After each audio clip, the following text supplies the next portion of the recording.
अध्यक्ष महोदय, इस प्रश्न के माध्यम से मैं पूरे महाराष्ट्र में जो बच्चियों का एजुकेशन है और जिसमें सरकार ने एक बहुत बड़ा निर्णय लेकर उनकी ट्यूशन फीस जो है माफ़ करने का निर्णय किया है, उसमें होने वाली जो तकलीफ़ें हैं उसमें न्याय दिलाने का काम करूंगा।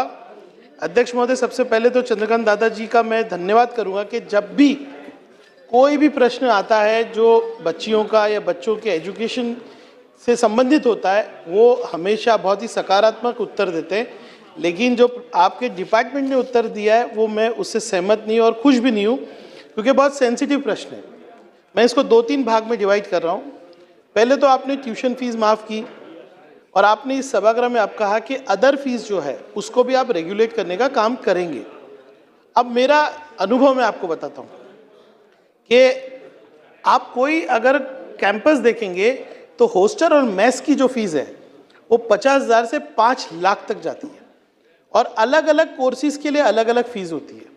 तो जो आपने आज निर्णय लिया है कि आप नियंत्रण करेंगे, उसमें सारे हेज को आप रखिए और नियंत्रण करते वक्त आप ये देखिए कि ऑनलाइन सबमिशन हो, क्योंकि जब तक तकरार नहीं जाती तब तक आप कार्रवाई नहीं कर पाते। ये तकरार बेस्ड नहीं, ये सेल्फ रेगुलेटरी सिस्टम होना चाहिए। अध्यक्ष महोदय, सबसे बड़ा प्रॉब्लम ये है कि बच्चियों की ट्यूशन फीस माफ़ करने के बाद भी, क्योंकि आप जो पैसा देते हो वो एकेडमिक ईयर के एंड में देते हो, दूसरा पैसा देते हो वो एकेडमिक ईयर के दूसरे साल में आता है। मैंने जो आज सुबह से माहिती ली और मेरा जो अनुभव है, सभी बच्चियों को अंडरटेकिंग लेकर या उनको पहले फीस भरवा कर फिर ही एडमिशन दिया जाता है। तो ये जो आपका उद्देश्य है फ्री एजुकेशन या बच्चियों को प्रोत्साहित करने का, वो उद्देश्य डिफीट होता है। मैं आपको बताऊं, मैं माइनॉरिटी की ही 15 कॉलेजेस का मैंने आज माहिती लिया। 15 में से सिर्फ एक कॉलेज ने उसको इम्प्लीमेंट किया। मेरा प्रश्न आपसे ये है कि ये 2-3 साल में साबित हो गया कि ये सिस्टम 100% इम्प्लीमेंट नहीं हो रहा है, तो आप इस पर क्या उपाय करेंगे? आपने एक बार और परिपत्रक निकाला, फिर परिपत्रक निकाला। मैंने खुद 2025 से मैं कंप्लेन कर रहा हूँ।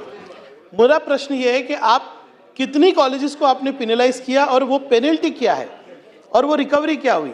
और पेनल्टी से काम नहीं चलेगा। आप कोई ऐसा सिस्टम बनाइए कि बच्चे का एडमिशन हुआ और स्कूल ने, सॉरी कॉलेज ने, विद्यालय ने बिल्कुल फीस नहीं कलेक्ट करना, ऐसा सिस्टम बनाइए। दूसरा अध्यक्ष महोदय, बच्चे इधर उधर घूमते रहते हैं, सोशल वर्कर्स उनको हेल्प करते हैं, पर एक डेडिकेटेड हेल्प डेस्क होना चाहिए अध्यक्ष महोदय। दूसरी बात ये, महाडीबीटी जो आपकी वेबसाइट है, मुझे बहुत आश्चर्य होता है कि हमारा देश इतना आईटी में आगे है, लेकिन most of the government services की जो वेबसाइट्स है वो सर्वर डाउन रहता है, उन पर काम नहीं होता। मतलब आधुनिक देश, हम दूसरे कंट्रीज़ में जाके आप उनका सॉफ्टवेयर सॉल्व करते हैं। दादा मैं आपको बताऊं, बच्चे ना ग्रामीण में, स्पेशली मेरा भिवंडी तो इतना गरीब है, साइबर कैफ़े में बैठे रहते घंटों, अब वो पढ़ाई कैसे करेंगे?